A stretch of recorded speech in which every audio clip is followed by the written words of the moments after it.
A fentanyl sandwich, financial greed, and a published children's book about grief, written by the woman that prosecutors say caused the grief in the first place. No, I am not describing the plot of a Lifetime movie. This is the murder of Kouri Richins. Now, before you think that this is just another husband and wife case, trust me, it gets so much more sinister. Kouri Richins was known as a successful contractor in Utah, a devoted father to his 3 boys, and a loving husband to Kouri Richins.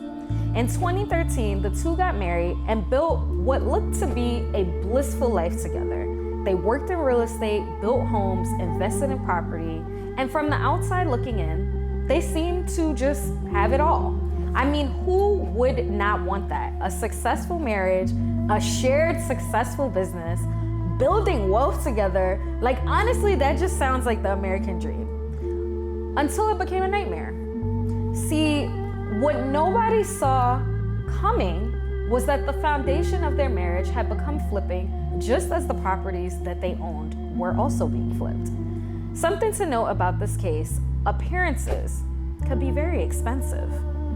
During the investigation, prosecutors uncovered that Kouri had allegedly buried herself under nearly $4.5 million in debt through risky real estate deals.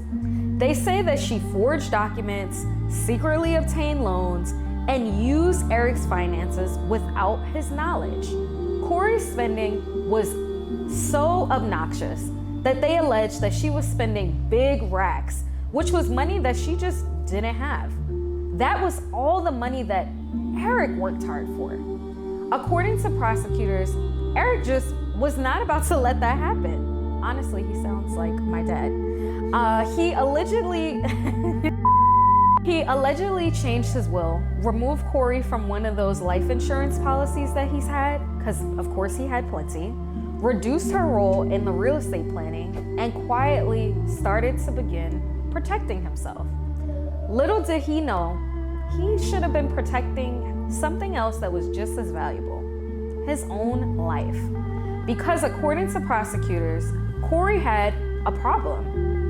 If Kouri divorced her, she was not walking away with the money that she thought that she deserved. I mean, 3 kids, building this business for him and with him. The math just was not mathing for Kouri. So instead of preparing for divorce, they say she started to prepare for his funeral. Now, Valentine's Day, that is supposed to be about flowers and chocolates and romantic dinners. I mean, I know I like to be wine and dined. However, prosecutors say that Kouri had a different recipe. On February 14, 2022, they alleged that she handed Kouri a sandwich laced with fentanyl. Shortly after eating it, Kouri became violently ill. He actually broke out in hives and struggled to breathe. He believed that he was just having some severe allergic reaction, and yet somehow he survived. In fact, he became so convinced that he just developed a dangerous allergy, he started to carry around an EpiPen with him wherever he went, not realizing anything that was an attempt on his actual life. Prosecutors would later say this was the first attempt from Kouri. Now, you would think that if you tried, you would stop there.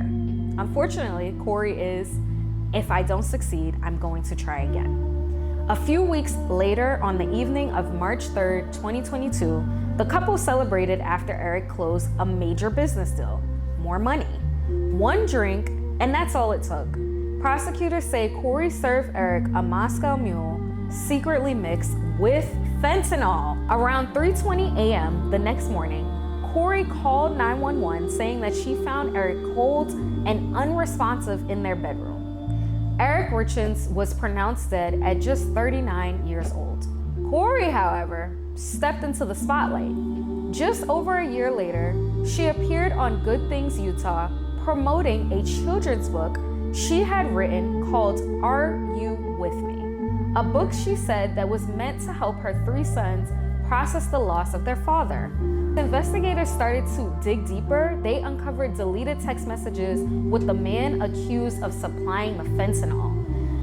I mean, it was cash payment records, financial documents, all evidence surrounding alleged Valentine's Day poisoning. So one clue led to another, one lie led to another, until investigators just wasn't following the money anymore. They were following a murder plot, and at every road, it led back to Kouri Richins. And in March 2026, a jury convicted Kouri Richins of aggravated murder, attempted aggravated murder, and distribution of a controlled substance, and multiple fraud-related charges. She now faces life in prison without the possibility of parole.